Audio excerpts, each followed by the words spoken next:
सर्वांचं स्वागत। मी आपल्याला सर्वांना या ठिकाणी बोलवलं आणि आपण सर्वजण या ठिकाणी आलात म्हणून सर्वप्रथम आपले सर्वांचे आभार मानतो। 7 नोव्हेंबरला माझ्या संदर्भातली एक क्लिप मोठ्या प्रमाणामध्ये सगळ्या न्यूज चॅनल्सवरती, सगळ्या सोशल मीडियावरती ही मोठ्या प्रमाणामध्ये प्रसिद्ध झाली, व्हायरल झाली। आणि ती व्हायरल झाली जेव्हा ती मी क्लिप बघितली, पण मला कोणीही ती क्लिप खरी आहे का खोटी आहे का त्याच्या मागचं सत्य काय आहे हे मला कोणीच विचारलं नाही। आणि आपणही कोणी त्याची शहानिशा केलाच नाही की ती क्लिप खरी आहे का खोटी आहे ती। पण मोठ्या प्रमाणामध्ये ती क्लिप व्हायरल झाली आणि त्याच्यामध्ये मला वेगळी वेगळी विशेषणं लावली गेली। म्हणजे एक काळ माझ्याबद्दलची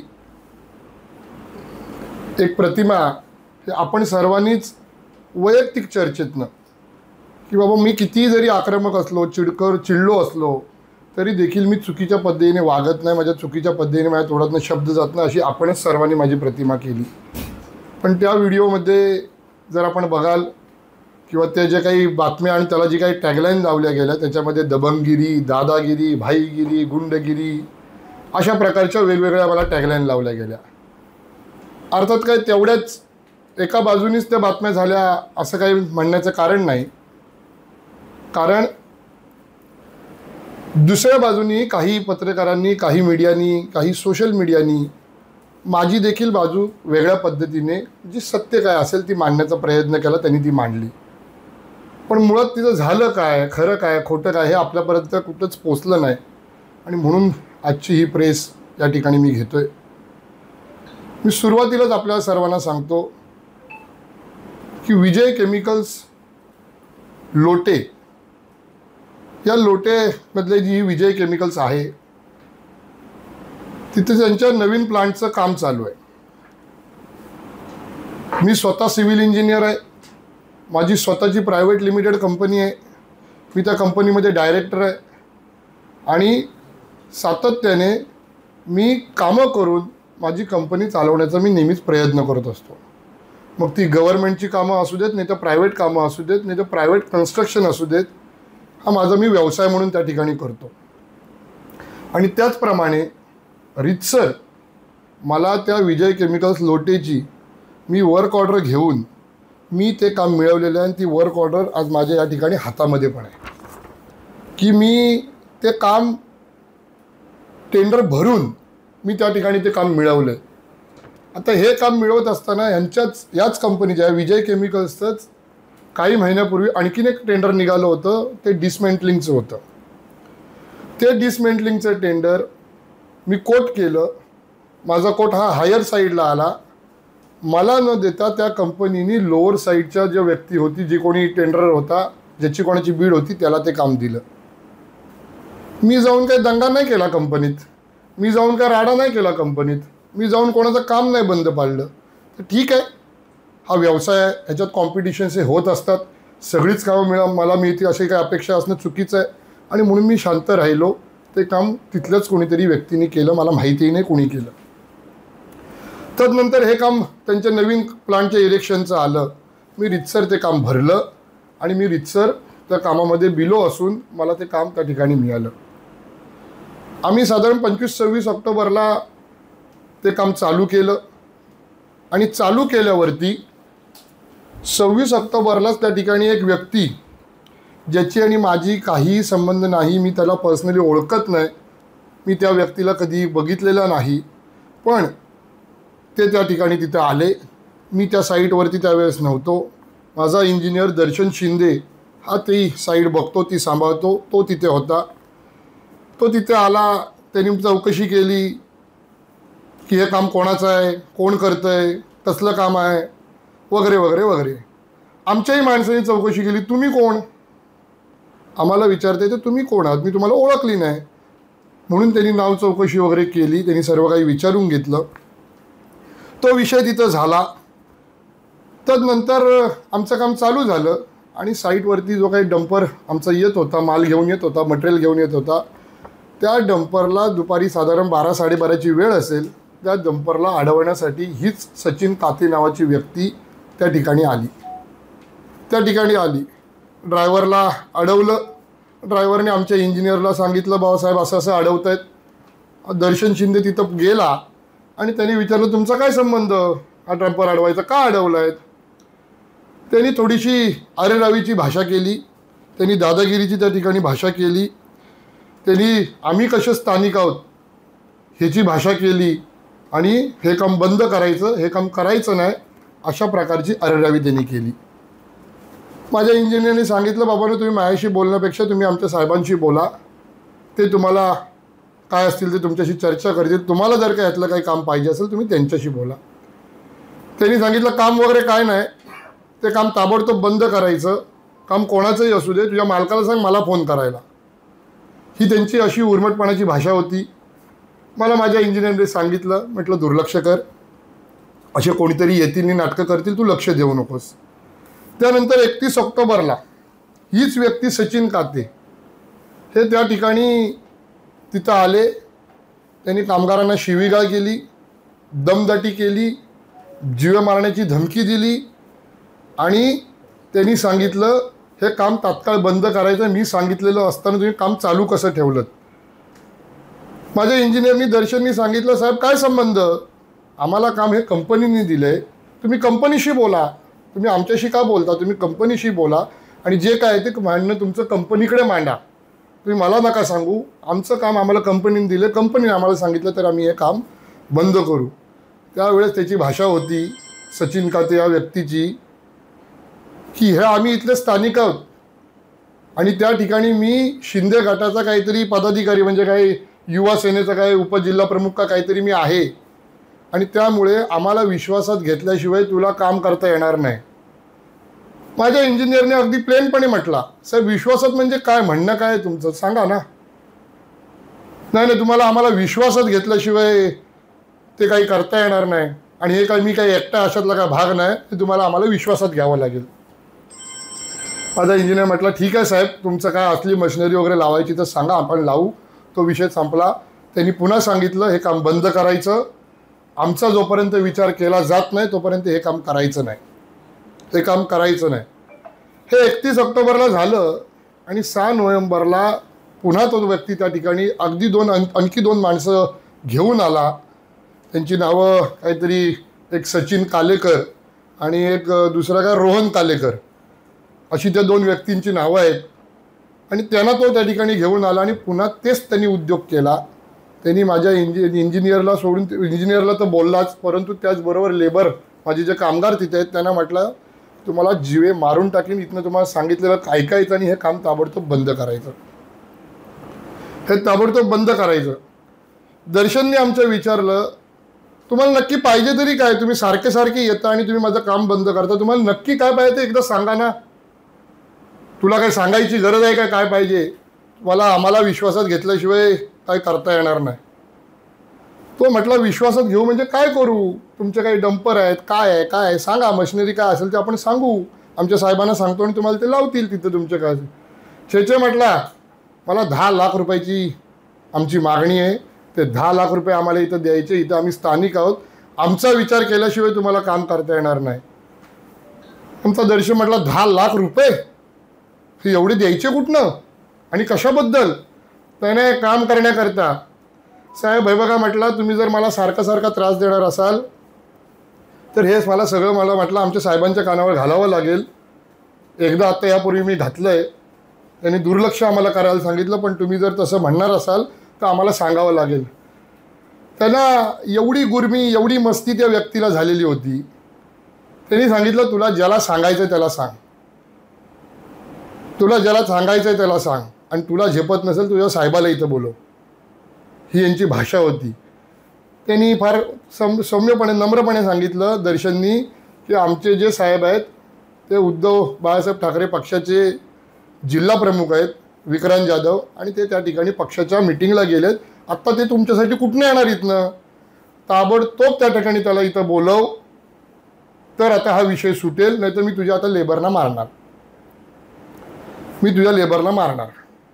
ह्यांनी थोडंसं म्हटलं मी पोलिसांना वगैरे सांगीन, त्याच्यावरती पण त्याची अरेरावी कोणाला सांगायचं आहे त्याला सांग. आमचा बॉस तिथं बसलाय सरकारमध्ये, योगेश दादा कदम, त्यांचा जोपर्यंत आमच्या डोक्यावर हात आहे, रामदास भाईंचा आमच्या जोपर्यंत डोक्यावरती हात आहे तोपर्यंत आमच्या केसाला पण कोण धक्का लावू शकत नाही.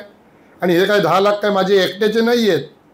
अण्णा कदम आणि त्या ठिकाणी शशिकांत चव्हाण आमचे जिल्हा प्रमुख, त्या दोघांचा याच्यामध्ये हिस्सा आहे. ते पॅगोडात बसलेत आणि त्यांनी मला हे कलेक्शन करून आणायला सांगितलं आहे. तुझ्या साहेबाला हात हलवत यायला सांगू नको, पैसे घेऊन यायला सांग, पैसे घेऊन यायला सांग. हे एवढं सगळं त्या ठिकाणी झालेलं आहे. त्यानंतर काय झालं काय नाही झालं हे कधीतरी जर मला मीडियाने विचारलं असतं त्या बातम्या प्रसिद्ध करण्यापूर्वी तर मी त्याच्यावरती देखील बोललो असतो, परंतु आता फार काय त्याच्याबद्दल मला काय बोलायचं नाही. पण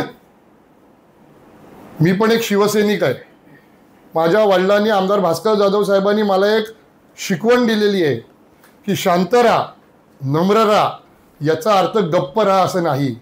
माझ्याकडे जर का कोणी मंत्र्यांची नावं सांगून, त्यांच्या काकांची नावं सांगून माझ्यासारख्या व्यक्तीकडे जर का कोणी खंडणी मागत असेल तर मी काय खंडणी बहादुरांना गप्प बसू का? मी शांत बसू का? माझ्या रक्तात ते नाही. आणि त्यामुळे या असल्या खंडणीखोरांना त्या ठिकाणी मी भीक घालणार नाही, अजिबात भीक घालणार नाही. त्यांनी एक नाही 4-4 वेळा सांगितलं, 4-4 वेळा की अण्णा कदम आणि शशिकांत चव्हाण आमचे जिल्हा प्रमुख या दोघांनी मला ताबडतोब तुमच्याकडनं 10 लाख रुपये घेऊन यायला सांगितलेत. ते पॅगोडात त्या ठिकाणी बसलेत, पैसे घेऊन ये हे मला त्यांनी सांगितलं. म्हणून मी आलोय, तुझ्या साहेबाला पैसे घेऊन यायला सांग. म्हणजे कामं करायची नाहीत, स्थानिक म्हणून त्या नावावरती ह्या खंडण्या वसूल करायच्या, त्याला अभय आणि त्याला बळ हे इथल्या राज्यकर्त्यांनी द्यावं. हे कितपत योग्य आहे? हे कितपत योग्य आहे? वास्तविक या शिंदे गटाच्या पदाधिकाऱ्यांकडनं आणि विशेष करून योगेश कदमांच्या कार्यकर्त्यांकडनं ह्याच्या पलीकडं वेगळी अपेक्षाच असू शकत नाही जनतेची. जे स्वतः गृहराज्यमंत्री, त्यांचे वडील गृहराज्यमंत्री राहिलेले आहेत आणि ते स्वतःच्या तोंडाने सांगतात की आम्ही 35 वर्ष त्या ठिकाणी डान्स बार चालवतो, 35 वर्ष आम्ही त्या ठिकाणी डान्स बार चालवतो. आता जर मंत्रीच, नेताच हे असे 2 नंबरचे धंदे, काळे धंदे करून जर पैसे कमवत असेल तर का नाही या खंडणीखोरांची, या तिथल्या त्यांच्या कार्यकर्त्यांची हिंमत वाढणार? आणि त्यामुळे या सगळ्याला बळ हे तिथून मिळालेलं आहे.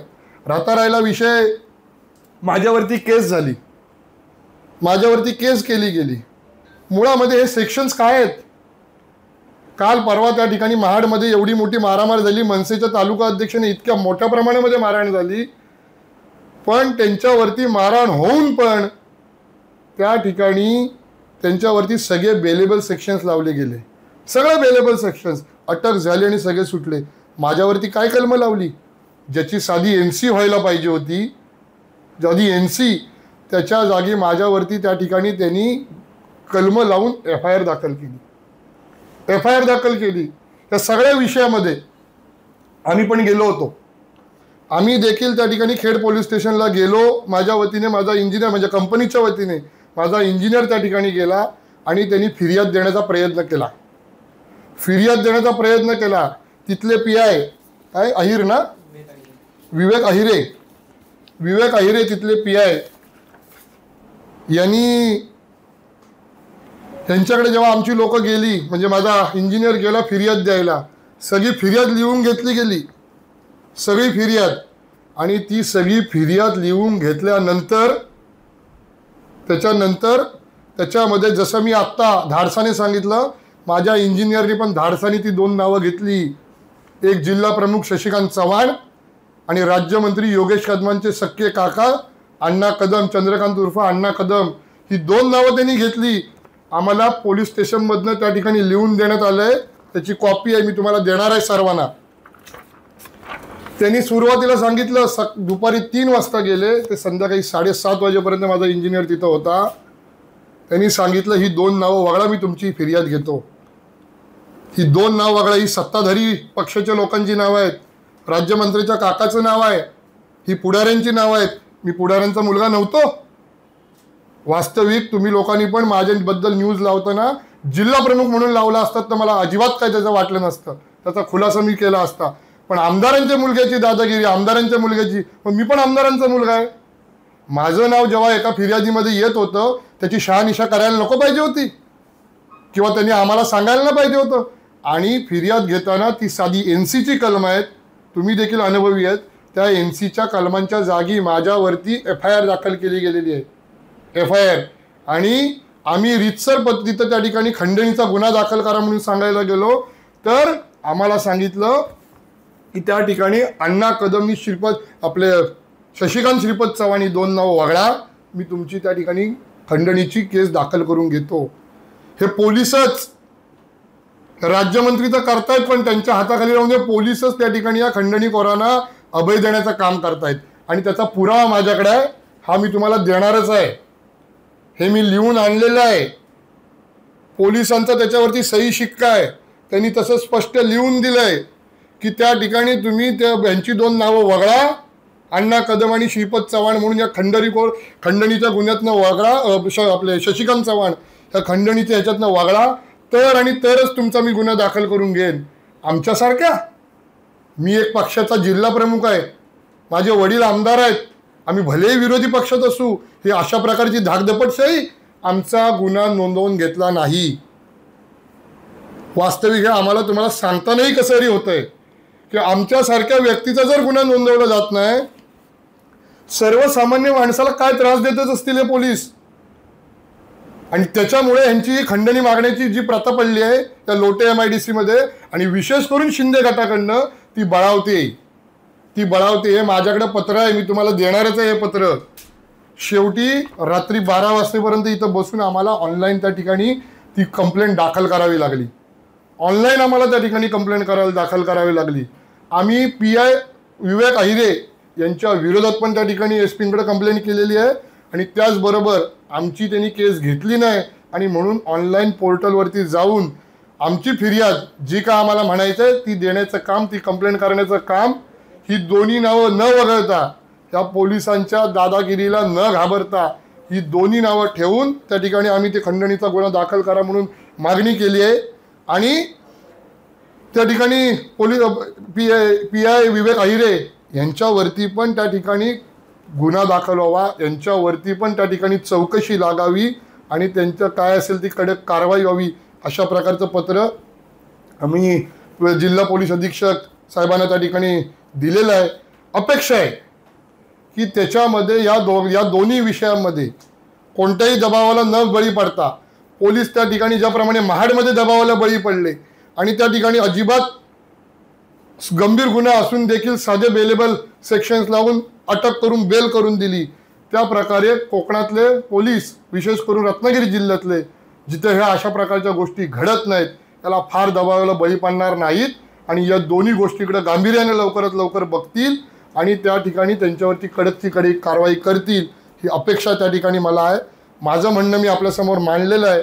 आपल्याला ह्या विषयामध्ये अधिक हा जो दादागिरीचा म्हणा किंवा काय जो विषय आहे किंवा दबाव टाकण्याचा प्रकार आहे, हा प्रकार काय पहिल्यांदाच घडलेला नाही, याच्या आधी पण बऱ्याचदा घडलाय. पण याच्यामध्ये जे सर्वसामान्य कर्मचारी जे फेस करतात, आज तुम्ही ते प्रत्यक्ष अनुभवलं, तर या विषयात कधी राजकीय नेता किंवा कोणीही आवाज उठवत नाही, आज तुम्ही पहिल्यांदा बोलताय, तर या विषयात काय नक्की भूमिका राहणार आहे पुढे? बघा, तुम्ही एक फार चांगला प्रश्न विचारलात. तुम्ही म्हणताय त्या पद्धतीने ह्याच्यामध्ये कोणी आवाज उठवला नव्हता म्हणून यांची हिंमत इथपर्यंत वाढली की एका आमदाराच्या मुलग्याला, एका जिल्हा प्रमुखाला त्याच्याकडे जाऊन खंडणी मागण्याची यांची हिंमत झाली. मी तर इथलाच आहे, माझे वडील तर त्याच भागाचे आमदार आहेत, तरी देखील यांची जर हिंमत होत असेल तर तुम्ही विचार केला पाहिजे की त्या ठिकाणी सर्वसामान्य जो कोणी काम करत असेल किंवा एखादा जर का मोठा कॉन्ट्रॅक्टर बाहेरनं इथं काम करण्यासाठी त्याच्या पात्रतेनुसार येत असेल, म्हणजे ह्यांच्याकडे कोणतीही मशिनरी नाही, ह्यांच्याकडे कसलाही कामाचा अनुभव नाही, हे खोटं बोलून आम्हाला काम पाहिजे हे बोलून फक्त पुढे कंपनीशी जवळीक करतात आणि त्यांना ते काम मिळवायचं नसतं. कंपनीलाही माहिती असतं की ह्यांची ती पात्रता नाही, योग्यता नाही, आणि म्हणून ते काही कामामध्ये बसत नाहीत. त्यांना बाजूवर ठेवून जेव्हा कंपनी दुसऱ्याला काम देते त्यावेळेस त्या गोष्टीचा ते कळीचा मुद्दा करतात, तुम्ही आम्हाला बोलला होतात काम देतो म्हणून आणि दिलात नाही, हे करून कंपनीवरती दादागिरी करतात आणि पर्यायाने जाऊन त्या कॉन्ट्रॅक्टरला पण त्रास देतात. त्रास देतात आणि हे आजचं नाही सुरू, हे बरेच दिवस सुरू आहे, हे बरेच दिवस सुरू आहे. मी त्या ठिकाणी आपण जे म्हटलात की आपण त्या ठिकाणी आवाज उठवलात, मी खरोखर आवाज उठवलेला. आपण जसं म्हणताय तसं संपूर्ण महाराष्ट्रातली जनता ही त्या ठिकाणी, मी बघितले कमेंट्स अनेकांचे, जे व्हिडिओज माझ्या विरोधामध्ये दादागिरी, दबंगगिरी, भाईगिरी, गुंडगिरी म्हणून प्रसिद्ध झाले, त्याच्या खालती लोकांनी, महाराष्ट्रातल्या शिवसैनिकांनी आणि सर्वसामान्य जनतेने पण भरभरून अशा प्रकारचे कमेंट दिले आहेत की या गोष्टीला कुणीतरी आळा घालायची गरज होती. कुणीतरी बाहेरनं कोणतरी येतं आणि इथं पोट भरतं, तोही व्यक्तीचा आहे, तोही व्यक्तीचा आहे. आणि त्यामुळे या गोष्टीला कुठेतरी आता आळा बसला पाहिजे. त्याची सुरुवात झाली आहे असं मी समजतो. अन्यथा शिवसेना, उद्धव बाळासाहेब ठाकरे पक्ष हा अन्यायाच्या बाजूनी कधीही उभा राहिलेला नाही, हा न्यायाच्याच बाजूनी उभा राहिलेला, तो न्यायाच्या बाजूनीच उभा राहील. तुम्ही परप्रांतीयांच्या व्याख्येत बसलात की कसं बसलात? सॉरी, सचिन कातेने व्हिडिओमध्ये स्थानिकांचा मुद्दा घेतलेला आहे की स्थानिकांना काम मिळावं म्हणून. तुम्ही परप्रांतीयच्या व्याख्येत बसता की कसं? ते आता सचिन कातेला विचारायला लागेल तुम्हाला. काय व्याख्या काय स्थानिक म्हणून, व्याख्या काय? आणि स्थानिक असलेलं काय हरकत नाही, तुम्ही मेहनत करा. मी 2017 साली जिल्हा परिषदेचा सदस्य झालो, विरोधी पक्ष नेता झालो, जिल्हा परिषद अध्यक्ष झालो, आता जिल्हा प्रमुख झालो. आजही मी माझा कामधंदा करून मी माझं राजकारण चालवतो. आजही मला माझ्या रस्त्याच्या कामांवरती जाऊन उन्हातान्हातनं तोंडाला फडकी बांधून, टोपी घालून त्या धुळीमध्ये उभं राहायला आम्हाला लाज नाही वाटत. तुम्ही मेहनत करा, तुम्ही काम करा, तुमची योग्यता तिथपर्यंत न्या, तुम्ही तेवढी पद तुमची निर्माण करा आणि मग ते तुम्ही मिळवा ना काम. दादागिरी करून आणि लोकल सांगून हे असं होत नाही, असं होत नाही. उद्या जर का असं आपण जर म्हणायला लागलं, आपण खूप चांगला प्रश्न विचारला, लोकलची व्याख्या काय, थोडक्यात तुम्हाला ते म्हणायचं आहे. तुम्ही पण जर परप्रांतीयांच्या ह्याच्यामध्ये जाऊन तुम्हाला बसवत असतील ही लोक, तो लोकलची व्याख्या काय हा तुमचा खरा प्रश्न आहे. बरोबरच आहे, मी तेच म्हणतोय. हे माझ्यासारख्या व्यक्तीला जर का त्या ठिकाणी खंडणी मागायची हिंमत होते, त्याची मी कारणं सांगितली. त्यांचे मंत्री योगेश कदम आज सत्तेत आहेत, गृहराज्यमंत्री आहेत. तेच जर का असे 2 नंबरचे डान्सबार सारखे धंदे करून ते जर का व्यवसाय करत असतील आणि त्यातनं पैसा उडवून हे राजकारण करत असतील, तर हे चेले चपाटे करणार कायत? कार्यकर्ते शेवटी नेत्याकडनंच आदर्श घेणार ना त्यांच्या. तो त्यांनी घेतलेला आहे आणि त्याला आता रोख लागेल, एवढं मी तुम्हाला सांगतो. हो, 100% मी तुम्हाला म्हटलं ना. कोण काय तिथं त्या ठिकाणी योगेश कदमांचे काका अण्णा कदम आणि जिल्हा प्रमुख शशिकांत चव्हाण हे त्या ठिकाणी ठाण मांडून बसलेले होते आणि हा गुन्हा म्हणजे FIRच दाखल करा हे ते त्या ठिकाणी सातत्याने सांगत होते, हे सातत्याने सांगत होते. आणि त्यामुळे साध्या गुन्हा ज्याचा कशाचा दुरान्वय संबंध नाही, साधी NC व्हायला पाहिजे होती, त्या NCच्या जागे त्या ठिकाणी त्यांनी माझ्यावरती FIR दाखल केला. आणि ज्यांनी खरोखर वास्तविक येऊन खंडणी मागण्याचा प्रकार केला त्याला मात्र खुला सोडलाय. आता काम सुरू आहे, तुमचं काम बंद आहे. तुम्हाला काय वाटतं, मी घाबरून काम बंद करीन? काम जोरात सुरू आहे, काय काळजी करू नका. ठरलेल्या वेळेत काम कंपनीला पूर्ण करून देतो मी. पण साहेब, सहसा तुम्हाला भडकत नाही, कोणावरती रागवत नाही, आणि त्यावेळेस तो व्हिडिओ जो आहे व्हायरल झालेला आहे त्याच्यामुळे तुम्ही भडकलेलं दिसताय आणि एकदम समोर धावून जाताना देखील दिसताय. नेमका प्रसंग होता काय होता तो तिथला? आता त्या विषयावरती तुम्ही मला पहिलेच जर विचारलं असतं तर मी त्याच्यावरती बोललो असतो. मी सचिन कातेंची फिर्याद वाचली, त्याच्यात पण त्यांनी मेन्शन केलंय का मला हाताने चापट मारली म्हणून. आता त्यांनी मेन्शन केलंय, त्यांनी फिर्याद दिलेली आहे आणि त्या ठिकाणी माझ्यावरती FIR दाखल झालेला आहे. आणि त्यामुळे आता मी त्यांची फिर्याद पोलिसांनी खरी मानलेली आहे. त्यामुळे आता मी त्या विषयावरती फार काय बोलण्यासारखं राहिलेलं नाही. मला सुरुवातीला विचारलं असतं तर मी त्या विषयावर भरभरून बोललो असतो त्या व्हिडिओवरती.